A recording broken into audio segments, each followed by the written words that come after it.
and only you. I got nothing left to lose. Oh, so I'll keep waiting for you. It's the only thing that I can do to keep my composure. Oh, I need you closer. I want you and only you.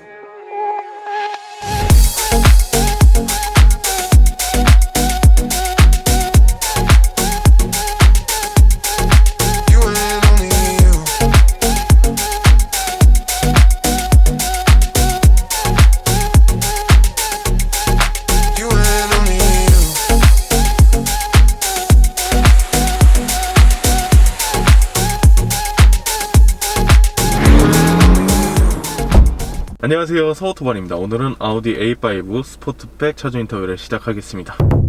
네, 안녕하세요. 저는 A5 45 TFIS 차주 김성진이라고 합니다. 반갑습니다. 네, 반갑습니다. 자, 출발하시면서 이 차량 소개 부탁드리겠습니다. 이 차량은 아우디 A5 45 TFIS 모델이고요. 마력은 265마력, 그리고 40토크를 하고 있습니다. 출력이 상당히 좋아졌네요. 전 모델보다는 조금 더 성능 개선이 된 것 같습니다. 그러면은 간단하게 네. 전 모델과 어떤 부분이 달라졌다 설명 한번 부탁드릴게요. 아까 설명드렸다시피 이제 엔진 부분이 조금 더 달라진 것 같고요. 제일 크게 달라진 부분은 내비게이션 나오는 부분에 조그 터널이 사라진 대신에 터치 터널로 바뀌었습니다. 지금부터는 다 터치 패널로 나온다고 하더라고요. 아, 그러면 이 조그 셔틀은 아예 없어진 거군요. 네, 그렇습니다. 그럼 또 바뀐 부분이 있나요? 핸들, 스포크 핸들. 부분이 네, 원형 모델에서 육각형 모델로 변경돼서 나오고 있습니다. 휠도 바뀐 것 같더라고요. 네, 휠도 20인치에서 19인치로 다운됐지만 스타일은 좀 더 멋져진 그렇게 변경이 되었습니다. 그러면 이 차량 타신 지는 얼마나 되셨나요? 제가 올해 3월에 출고를 했습니다. 그리고 지금 6,800km 타고 있습니다. 6,800km. 자, 그러면 이 차량 금액 얘기로 넘어가 볼게요. 현재 6,500만원인데 딜러 할인을 900만원 받아서 5,600만원에 출고하게 되었습니다. 할인 900이요.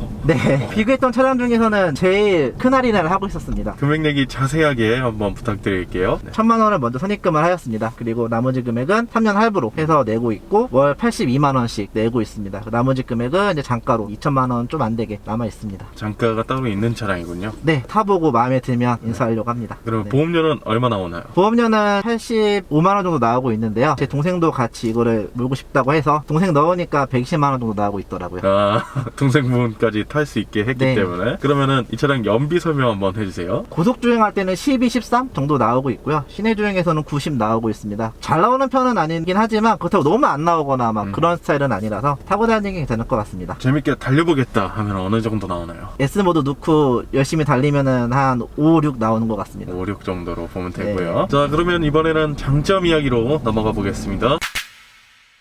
아우디 하면은 두 가지를 꼽을 수 있을 것 같아요. 전구회사 또는 디자인. 전구에서요. 네.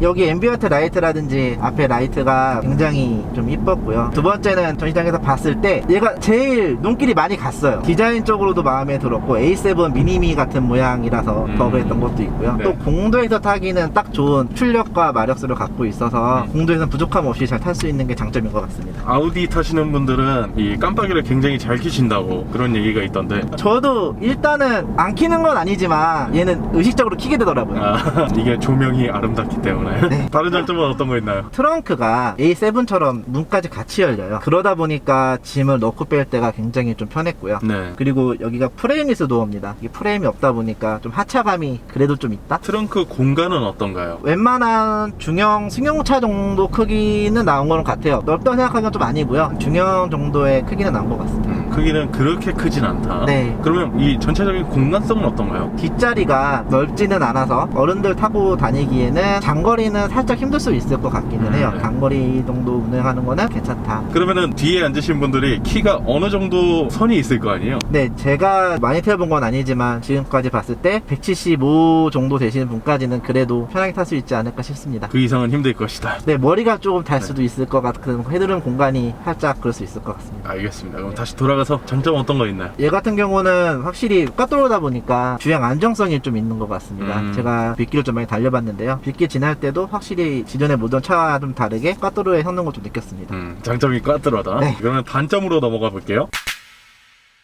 이 차량의 단점은 제가 뒤에 사람을 태웠을 때 보이는 시야가 많이 좀 제한이 되나 봐요. 그래서 좀 멀미를 나신다는 그런 부분이 있었고요. 4명이면은 2분 정도는 좀 멀미가 있다라는 네. 게 좀 있었습니다. 뒷자리에서 요 전방 시야가 많이 안 보이나 보네요. 가려지는 것 같아요. 제가 뒷자리 타서 있던 적이 거의 없어서. 그렇죠. 네. 그러면 뒷자리에 타시는 분들이 불편함을 느낄 수 있다 이렇게 보면 되겠고요. 그러면 또 다른 단점은 어떤 거 있나요? 뒷자리에 컵홀더가 없습니다. 저 같은 경우는 어디 여행 가거나 할 때 보통 레저용으로 많이 타거든요. 주말만 타는데 커피를 하나씩 사게 돼요. 놓을 데가 없는 게. 별도로 또 다른 네. 컵홀더를 사셔서 장착을 해야 되는. 지금 전체적으로 다 뒷자리 단점이네요. 그러면 네. 또 다른 단점은 어떤 건가요? 패밀리카로 사용하기에는 조금 부족한 면이 있는 것 같아요. 앞에 2명, 요 부분까지는 최적화가 되어 있는데 뒤에 카시트를 싣는다든지 유모차를 싣기에는 살짝 좀 부족한 감은 있는 차다라고 생각합니다. 공간성이 협소하니까 어쩔 수가 없네요. 그럼 또 어떤 거 있나요? 여기가 터치 패널로 바뀌었잖아요. 근데 보통 다른 데는 터치 패널도 있지만 중고터도 같이 제공이 돼서 네. 같이 움직일 수 있게 하는 것도 있더라고요. 근데 아우디는 터치 패널만 제공이 돼요. 그러다 보니까 운행 중에 터치하기가 생각보다는 쉽지 않은 경우가 발생을 했습니다. 그쵸. 운전 중에는 이 터치하면서 시야도 뺏기고. 근데 참 의아하네요. 주행 중에는 조그 셔틀을 만지면 조금 더 편리할 수 있는데 그러면 또 이런 것처럼 조금 불편하다 싶은 거 있을까요? 오토스탑인데요. 이 차의 오토스탑이 무조건 온으로 세팅이 되어 있습니다. 내가 이걸로 꺼놓고 내려도 다음 시동을 키면 활성화가 되는, 그래서 안 쓰시는 분들한테는 좀 불편한, 또 바로 이게 들어오는 게 아니라 시동 키고 한 1초나 2초 정도 기다려야 얘가 불이 들어오거든요. 그때도 맞춰서 눌러줘야 되는. 차주님께서는 베컴으로 아예 끄셨다고 하지 않았나요? 네, 저도 이거를 타보면서 베컴 코딩은 꼭 했으면 좋겠다라는 의견이에요. 왜냐하면 이 운전석 쪽 의자도 스포트백은 시동 껐을 때 뒤로 밀려나지는 않아요. 따로 베컴 코딩을 하면 시동 끄면 내리기 편하게 의자가 뒤로 밀려나는 그 기능도 할 수도 있고요. 그리고 아까 말씀드렸던 것처럼 오토스탑 기능도 끌 수가 있더라고요. 아, 그러면 아예 내가 키고 싶어서 키지 않는 이상 활성화가 되는 게 아니군요. 네, 웬만하면 추천드리는 것 같아요. 코딩으로 설정을 할 수가 있으니까 큰 단점으로 볼 필요는 없을 것 같네요. 네. 그러면 또 다른 단점은 어떤 거 있나요? 여기 있는 블랙 하이그로시인데요. 좋아하시는 분도 좋아하시더라고요. 근데 저 같은 경우는 저기에 먼지가 쌓이거나 기스가 가면 티가 좀 많이 나는 재질이더라고요. 그러다 보니까 신경을 많이 쓰게 됐어요. 그래서 저도 지금 보시면 랩핑한 부분이 있어요. 네. 카본지로. 이 랩핑한 부분이 다 블랙 하이그로시입니다. 아무래도 키도 여기다 놔야 되고 기스도 가고 할 텐데 신경 쓰여서 이렇게 관리하기 편하게 작업은 해왔습니다. 하이그로시가 너무 많다, 관리하기가 힘들다 단점으로 말씀하셨고요. 또 다른 단점은 어떤 거 있나요? 이게 제일 큽니다. 아우디다. 서우트반을 좋아하시는 분들은 다들 아시겠지만 저번에 R8 차주님이 나오셔서 아우디인 게 가장 큰 단점이다 말씀 주셨잖아요. 네. 제일 큰 공감을 했습니다. 저도 이거 사면서 사람들이 그 돈이면은 BM 3 시리즈, 4 시리즈? 그 돈이면 야 C클 살 수 있는 거 아니냐? 그런 얘기를 제일 많이 들었고요. 왜 아우디냐? 라는 얘기도 듣게 되다 보니까. 근데 확실히 그건 있는 것 같아요. 제가 A6도 소유도 해봤고 타봤기도 했지만 아우디만의 뭔가 감성은 있는데 아직 우리나라 사람들한테 인식은 534를 비해서는 제일 밑에 있다라고 인식은 아직도 되는 것 같아요. 저번에 A7 차주님도 그렇고 R8 차주님도 그렇고 네. A5 차주님도 똑같은 말씀하시네요. 아우디가 단점이다. 또 나왔습니다. 그럼 또 다른 단점은 어떤 거 있나요? 이게 생각보다 A필러 부분이 두꺼워요. 차량을 이제 회전할 때라든지 쇼더 체크를 많이 해야 되는, 전면만 보고 안전하게 이렇게 운행하기에는 시야가 많이 가리는 면. 근데 전반적으로 시야가 답답한 느낌이 있긴 있어요. 디자인상으로 이렇게 되다 보니까 네, 뒤쪽도 또 이렇게 내려가는 디자인이다 보니까 전체적으로 이 창문들 사이즈가 굉장히 작은 느낌이 듭니다.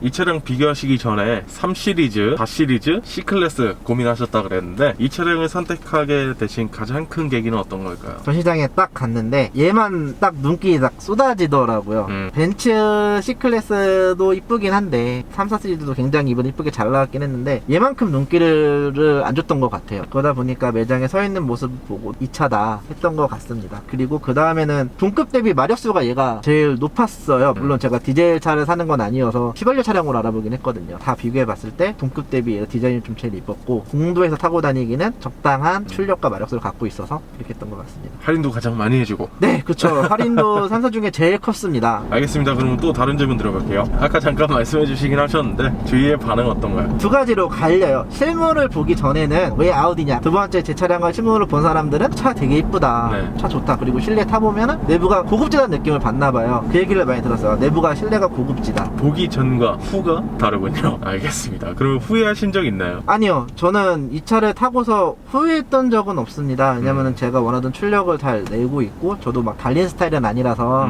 부족함 없이 잘 타고 있습니다. 후회하신 적은 딱히 없고요. 후회할 만한 부분도 없고. 자, 그럼 이 차량 구매를 고민하고 계신 분들이 있으실 거예요. 그런 분들께 추천하는 이유와 아닌 이유 설명 네. 한번 부탁드릴게요. 요즘에 특히 차박도 많이 유행을 하고 있잖아요. 네. 가족끼리 놀러 가는 것도 많이 좋아하시는 분들한테는 추천드리지는 힘들 것 같고요. 실내 거주성이 아무래도 작다 보니까 그런 분들한테는 좀 비추천인데, 공도에서 내가 편안하게 부족함을 타고 다니기에는 딱 좋아서 앞자리 2명은 정말 편하거든요. 그래서 앞자리 2명 타고서 다니기에는 정말 괜찮은 차량이라고 생각합니다. 그러면은 쿠페는 고민 안 해보셨어요? 고민했습니다. 뚜껑 한번 열리는 거 타보자 라고 해서 그것까지도 고민 다 해봤는데요. 구매 안 했던 계기는 휠베이스가 더 짧아요. 얘보다 휠베이스가 좀 짧아서 실내가 좀 더 작거든요. 타보면서 아, 뒷자리에 있는 사람 정말 못 태우겠구나. 그래서 포기를 했습니다. 이게 항상 그래요. 평상시에 사람 안 태우고 다니다가 쿠페라든지 컨버터블 차량 타시는 분들은 그런 일이 생기시더라고요. 저도 뒷자리에 사람 탈 일이 많이 없겠다 싶었는데 막상 또 출고하고 나서 보니까 태우게 되더라고요. 그쵸. 자, 그럼 이 차량 마지막 총평 부탁드릴게요. 차주로서는 정말 디자인도 이쁘고요. 주행 중이나 주차장에 서 있을 때 보는 맛은 있습니다. 제가 몰고 다니면서 추월할 때라든지 달릴 때라든지 연비라든지 만족하고 있지만 확실히 패밀리 세단도 사기에는 살짝 고민 좀 많이 해보셔야 될 것 같은 그런 총평을 드리고 싶어요.